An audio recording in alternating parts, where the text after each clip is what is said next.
की आपको विश्वास दृढ़ होवे, इसके लिए हम बड़ी विनम्रता पूर्वक निवेदन कर रहे हैं।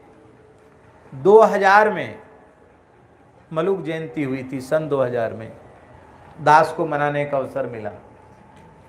तो उस समय झरा भंडारे में जो संतों का चरणामृत हमने उतारा था, उसमें शरीर हमारा ऐसा नहीं था कि कम झुक पावे, शरीर ठीक ठाक था।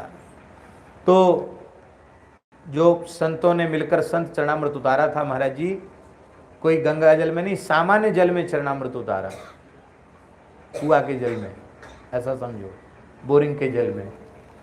और वो 2000 का चरणामृत आज भी सुरक्षित रखा है, उसमें किसी प्रकार की विकृति नहीं हुई। 17-18 वर्ष हो गए, आज तक उसमें विकृति नहीं हुई। फिल्टर वाला पानी भी रखो तो विकृति हो जाती, उसमें भी तारीख लिखी रहती, इसके बाद वो एक्सपायर हो जाती है, डेट। लेकिन महाराज जी ये क्या है, ये प्रत्यक्ष महिमा संत चरणामृत की। एक संत शरीर पूरा कर रहे थे और सौभाग्य से उसी क्षण हम रामकृष्ण मिशन हॉस्पिटल में उपस्थित हो गए।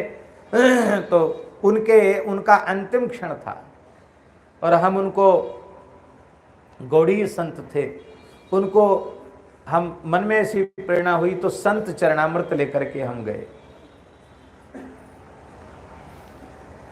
उनके सेवा में रहते थे, उन्होंने कहा कि वो हमारा नाम लेकर कहा कि वो आए, अमुक आए हैं।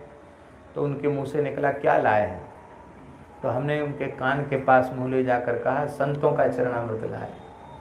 तो उन्होंने धीरे से मुंह खोला, जैसे ही संत चरणामृत डाला, उनके शरीर में मृत्यु के अंतिम का क्षण था, बड़ी वेदना हो रही थी, छटपटा रहे थे, मुख पर, पैर पर, हाथ पर सूजन थी और कुछ ऐसे दृश्य शायद दिख रहे थे जो जिससे उनके कुछ अटपट वाणी भी निकल रही थी।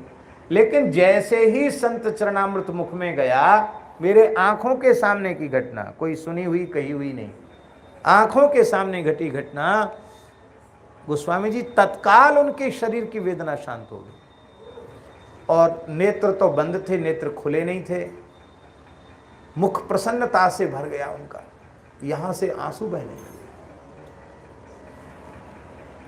उसमें पूज्य श्री नारायण दास जी भक्तमाली जी मामा जी की कथा अनाज मंडी वृंदावन में चल रही थी।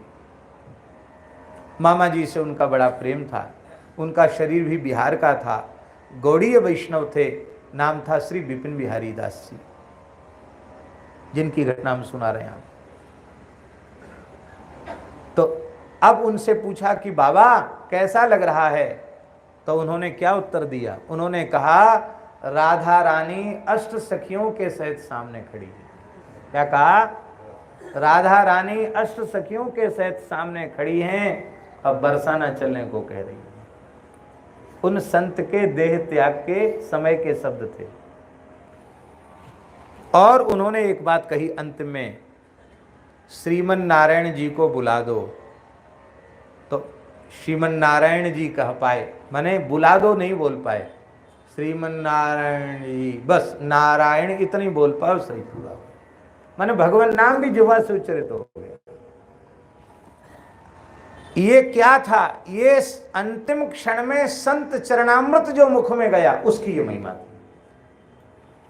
अंगानि विष्णो अथ तज्जनानाम पादोदकम यानि भजन्ति नित्यम। इसलिए हरि गुरु संत चरण अनुराग जब तक नहीं होगा, तब तक श्री ठाकुर जी के चरण कमलों में अनुराग प्राप्त नहीं होगा।